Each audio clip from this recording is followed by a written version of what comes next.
Juliana Campoverde was born on August 21st of 1993 in Quito, Ecuador. She was described as an affectionate girl who was deeply passionate about music, education, and faith.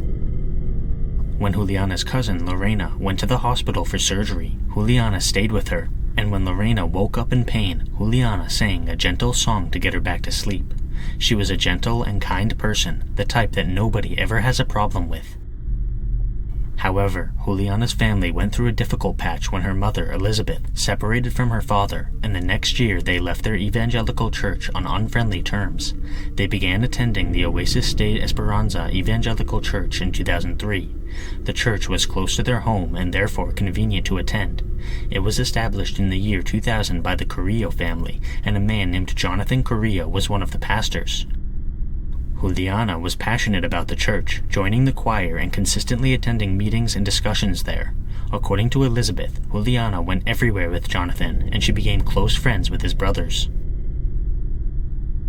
The pastors at Oasis de Esperanza always made sure to monitor their parishioners closely, maintaining a watchful eye and strict control.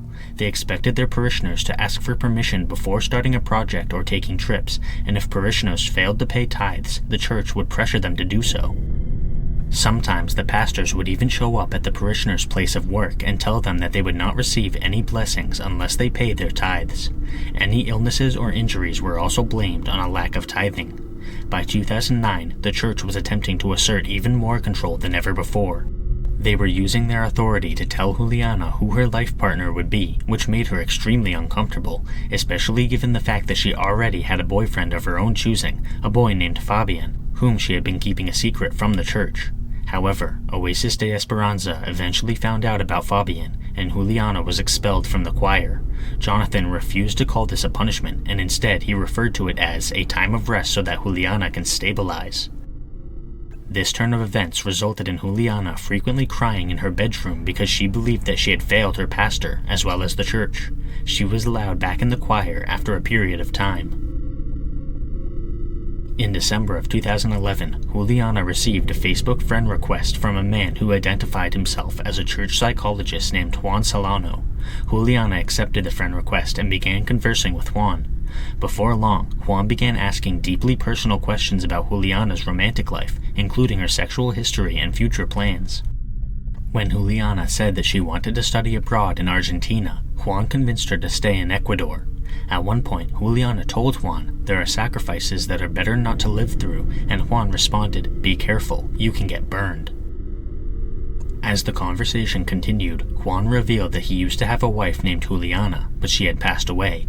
Then Juan began asking Juliana why she hadn't been speaking with Pastor Jonathan lately, and Juliana explained the situation with Fabian and the problems that had arisen. Juan immediately defended Jonathan, and he described the pastor's actions as a wounded lion who would give his life for his sheep. Juliana thanked Juan for his advice and said that her God had placed him in her life to help. At one point, Juliana noticed that Juan's profile picture looked very similar to Jonathan, and she mentioned this to him. Juan never responded to this message, and instead he suddenly suggested that Juliana should marry Jonathan's brother. The next time Juliana went to church, she asked Jonathan about this, and he said that he needed time to pray on it. Conveniently enough, Jonathan concluded that the plan to marry Juliana to his brother was of divine origins, which devastated Juliana because she didn't want to marry Jonathan's brother. She was still in a relationship with Fabian, and Fabian stated that Juliana told him, in the church they had a revelation, that she has to marry someone and that she cannot disobey God. Shortly after this, they broke up. In the following months, the pastors continued to pressure Juliana to marry Jonathan's brother, Israel Carrillo, constantly telling her to give him a chance. Juliana did not have any romantic feelings for Israel and said that she didn't know why her God wanted her to marry him. When she expressed her doubts to Jonathan, he complained that she wasn't taking her role seriously. She asked exactly what her role was, and Jonathan responded, "Obedient daughter, to be Israel's wife, what he has for me." Juliana begged Jonathan to allow her to date Fabian, but the pastor rejected this, citing the fact that Fabian wasn't a member of the church and was older than her. January and February of 2012 were extremely difficult for Juliana, who was still in love with Fabian but under the constant pressure and manipulation of the church. Elizabeth heard her crying in her room one day, so she asked what was wrong, and Juliana finally opened up about the situation. Elizabeth was furious and reassured Juliana that nobody was going to force her to marry anyone. The family left Oasis de Esperanza in June of that year, and later that same month, Juliana continued dating Fabian.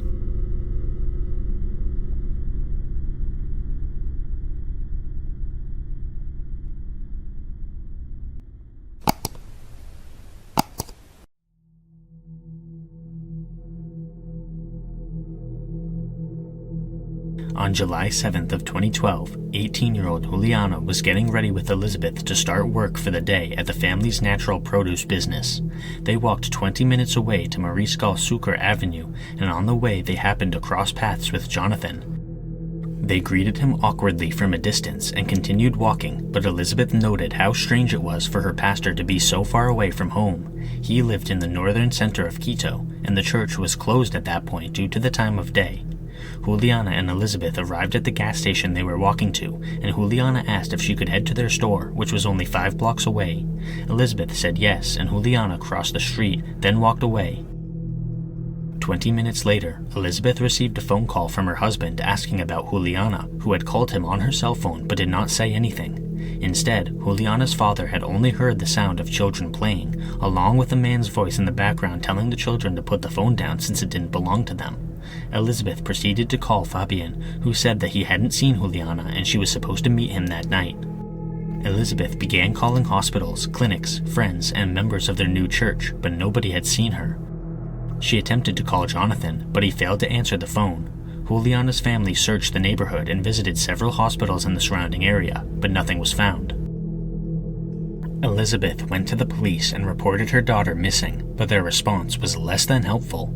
The police told her that she needed to wait 48 hours before filing a report, and they proceeded to accuse Juliana of going on a rampage, getting pregnant, and she would be back in 9 months and the family should just wait. Elizabeth called the search effort on her own, constantly calling Juliana's phone. Eventually, she received a text message from Juliana's phone saying, "I met a person and I'm going with him as soon as I can. I'll send you the stuff from the shop." Elizabeth went to Fabian's house and showed him the text. After this, both Elizabeth and Fabian went to the police, but they still refused to take any action. The police claimed that the text message proved their original hypothesis to be true. Elizabeth returned home and searched her room, but still found nothing. The next morning, Elizabeth went to the produce store, where she found everything intact and nothing out of place. Fabian and Elizabeth returned to the police station yet again, and once again the police dismissed Juliana's disappearance, saying that she was probably with her boyfriend. Fabian told them that he was her boyfriend, and they responded, "Then surely she has another one." Finally, they managed to file a police report despite the incompetence and laziness they had faced, but the media seemed completely disinterested in the story, and the local prosecutor would not be able to assign the case until after the weekend. Juliana's family resorted to posting their own flyers around the neighborhood. Elizabeth and her sister, Margot, were posting some of these flyers when a police officer approached them. This particular officer was not like the others, as he immediately took an interest in Juliana's case. He told them about the CCTV cameras in the local area and offered to take them to the Quito police headquarters to see if they could view the footage. Once there, the authorities made Margot wait outside. While she waited, Margot called Jonathan's father, Pastor Patricio, to tell him that Juliana had disappeared. Patricio reacted very strangely, responding, "I already knew that. I had already seen what was going to happen. Why are they leaving the church?" He proceeded to ask Margot where they were, and she told him about the Quito police headquarters. Patricio told her that they should not be looking there and should go to Ecuador's borders with Peru and Colombia instead. Margot asked why Juliana would be in either of those places, and Patricio responded, "Why are you doubting me? If you want to take me to jail, take me away at once." Unfortunately, the CCTV footage did not reveal much information. The next day, the prosecutor finally assigned the case to an investigator.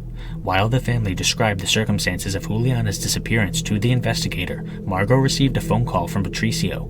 He told them that he had prayed for them, and because of his prayers, they would hear from Juliana within the next 20 to 30 minutes. Almost immediately after this, Elizabeth received a text from Juliana's phone saying, "I'm fine, I'm in Cuenca. As soon as I know the address, I'll let you know. I don't have internet." The investigator told them to answer by calling instead of texting, but when they tried to do so, Juliana's phone was turned off. They never received any further messages.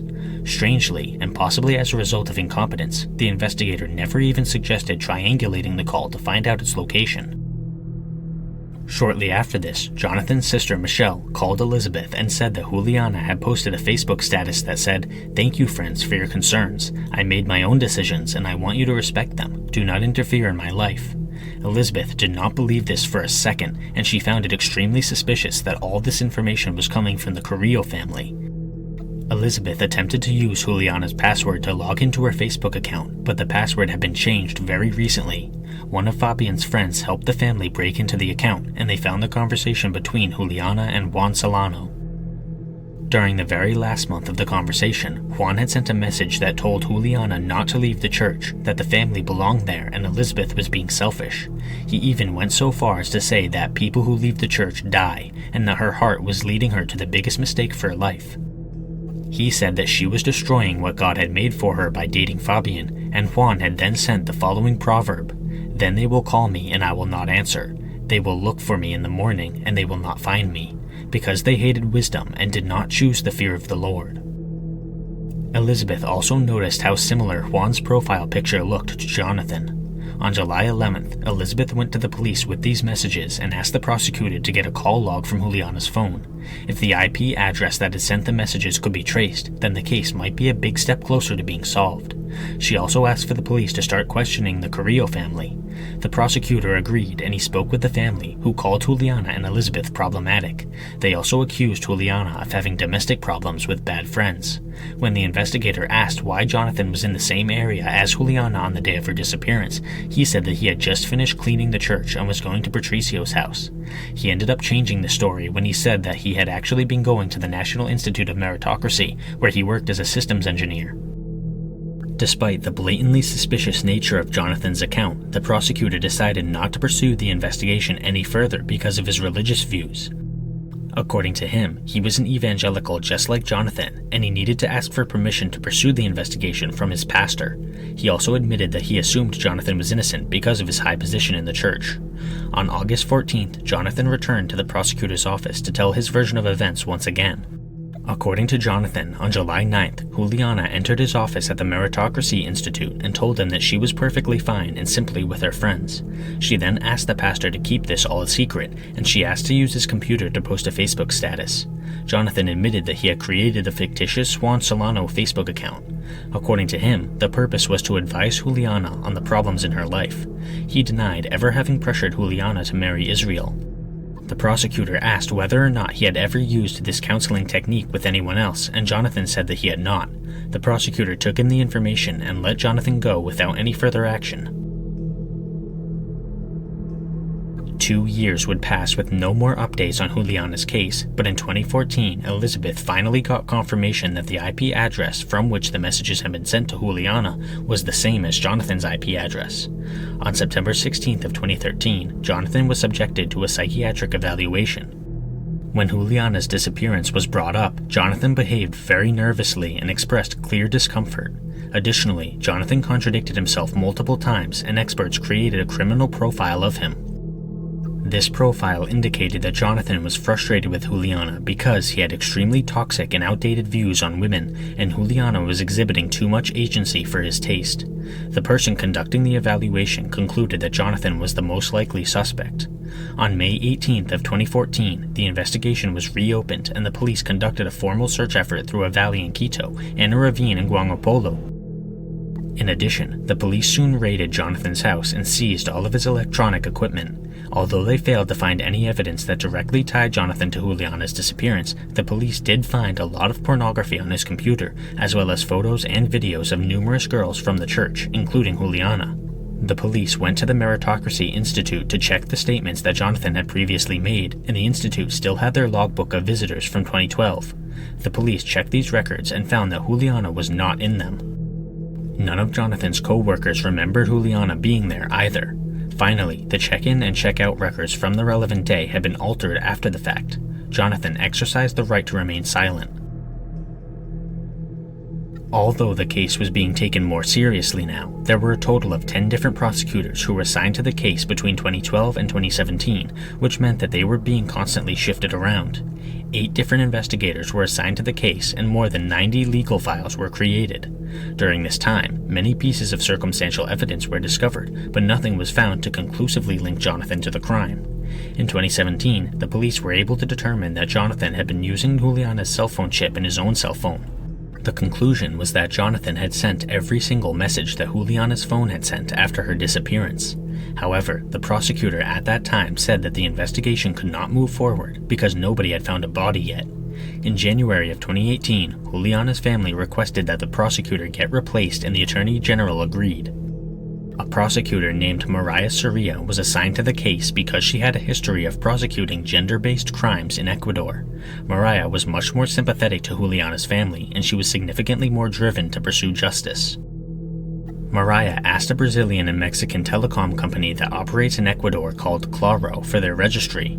Unfortunately, Claro did not have their registry on file anymore because it got deleted after a set period of time. Maria changed tactics and requested a second search warrant for Jonathan's home.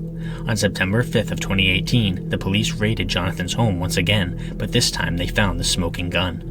They seized a folder that contained records of Jonathan's phone calls from 2012, including the numbers he called and how long the calls lasted. Claro confirmed that all the information was accurate, and they also found that Juliana's last phone call was from the day of her disappearance, and it had come from Jonathan's phone. In addition, Jonathan's computer had been used to search for things such as dead woman in Quito, as well as instructions for preparing a medication called scopolamine, which is typically used to treat nausea and motion sickness. His computer also contained 500 gigabytes of pornography. Jonathan was arrested, and the two families, the Campoverdes and the Carrillos, waited anxiously to see whether or not he would be released this time. Patricio was extremely nervous, pacing back and forth the entire time. At one point, Patricio stopped pacing and stared menacingly at Elizabeth, but she stared right back at him without being intimidated.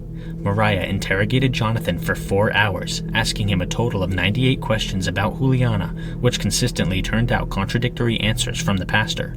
He was unable to provide a satisfactory answer as to why he had used Juliana's phone chip in his own device. Maria saw through Jonathan's stories, and that same day he was arraigned on the charge of kidnapping. During the arraignment hearing, members of the Carrillo family interrupted the proceedings by shouting, insulting Juliana's father, and complaining about how Juliana's family never went to church. This didn't stop the judge from moving forward with the case, and Jonathan was officially charged with kidnapping. Maria requested that he be held in pre-trial detention, which the judge granted.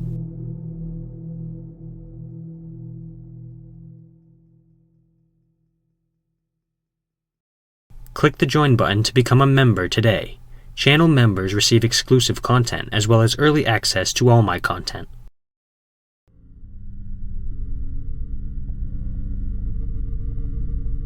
Maria participated in a press conference, which resulted in the case becoming a national story. Jonathan denied any involvement in Juliana's disappearance, and his family pretended that his arrest was persecution. Oasis de Esperanza started losing its members because of the case. The authorities continued to interrogate Jonathan, and he eventually confessed. On November 10th of 2018, he admitted that he had kidnapped Juliana, but she had died as a result of an accidental fall, and he had disposed of her body at a ravine in the Bella Vista neighborhood. A search effort was conducted in that area, with 400 officers and investigators participating alongside dogs and an excavator. On November 11th, the search teams discovered human remains in a field near the ravine, exactly where Jonathan had described the location of Juliana's body. A tooth, a jawbone, and a rib were recovered, and this allowed the authorities to perform a DNA analysis on the remains. Maria began working to upgrade Jonathan's charges to kidnapping resulting in death, which would carry a harsher sentence. However, on November 27th, the DNA results came back, and they were not a match for Juliana. That set of remains has still never been identified to this day. On November 30th, Mariah successfully upgraded Jonathan's charges on the basis of his confession. At this point, the Carrillo family realized that Jonathan was going to be found guilty, so they took evasive action.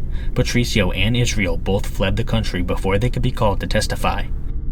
On December 28th, an arrest warrant was issued for both men, and they remain missing to this day. On December 21st, the prosecution asked for permission from a judge to excavate Jonathan's garden and search his home for forensic evidence. The request was granted, and the police began digging up Jonathan's yard while forensic technicians scoured the inside of his house. They used luminol to detect traces of blood in Jonathan's bathroom, but these were not a match for Juliana, and the search of Jonathan's yard resulted in nothing. On July 3rd of 2019, Jonathan's trial finally began. The main defense for Jonathan was that he was only responsible for the kidnapping, but not Juliana's death. Mariah argued that Jonathan was directly responsible for Juliana's death, and she advocated for the maximum sentence. She also requested that Juliana's family get paid $282,800 in compensation, and for Oasis de Esperanza to be shut down. Mariah explained how Jonathan had used his position as a pastor to manipulate Juliana, and she advocated for a registry of pastors to better regulate their peers. During the trial, Jonathan said, "I defended myself to prevent her from continuing to attack me. I took her hands and then I took her arm. I put my hands on her shoulder. I squeezed her neck, and in that struggle, after taking a step back, she fell, giving herself a hard blow to the head, after which she did not move." A forensic expert and medical examiner named Luis Hueco was called to the stand, and he was asked whether or not Jonathan's scenario was possible. Luis stated that it would not be possible for a woman of Juliana's weight and age to perish from a single fall like Jonathan had described. According to Luis, if Juliana had fallen and sustained brain damage, she would have died several days later, not immediately like Jonathan had claimed. Elizabeth was also called to the stand, and she told the court about Jonathan's manipulation and stalking. Another witness named Italo Rojas, the same man who had performed the psychiatric evaluation on Jonathan, was also called to the stand. Italo testified that Juliana was the victim of psychological manipulation, and that Jonathan had used her faith to impose an image of himself that was supernatural in nature. In addition, he claimed that Jonathan had a secret sexual attraction to Juliana, and he had believed that Jonathan was guilty from the very beginning. The prosecution argued that, on July 7th of 2012, Jonathan drugged Juliana with scopolamine before placing her in his vehicle and taking her to a motel. Following this, he attempted to pressure her into sex, but she resisted, which sparked an argument that ended in her death. A telephone analyst also confirmed that Jonathan and Juliana's phones were both in the same areas on the day of her disappearance. During the proceedings, Jonathan remained silent and stared blankly at the judges, refusing to show any emotion. The defense questioned the validity of the text messages between Juliana and Juan Solano, and they asked Italo how he knew that Jonathan was behind the fake account. Italo responded that Jonathan and his wife had both admitted to creating the account back in 2012. The defense pointed out that Juliana's Facebook account was broken into by Fabian's friend, which they expected to cast more doubt on the situation. Furthermore, the defense claimed that they had 400 witnesses, but they only presented 4 during the trial. One of these men was Pastor Vicente Munoz, who was the national representative of the Foursquare Gospel Church, to which Oasis de Esperanza belonged. Vicente claimed that he only ever authorized Patricio and Jonathan to be pastors, and everyone else in the church was unauthorized. At several points, Vicente responded to questions by saying that he did not know the answers, and he continuously smiled, which frustrated the judge. On July 7th of 2019, after 5 hours of deliberation, the judges found Jonathan Carrillo guilty of kidnapping resulting in death. He was sentenced to 25 years in prison and was ordered to pay Juliana's family $100,000 in compensation.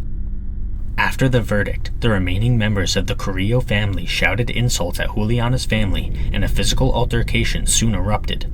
The police were unable to contain the violence, and they had to call in backup.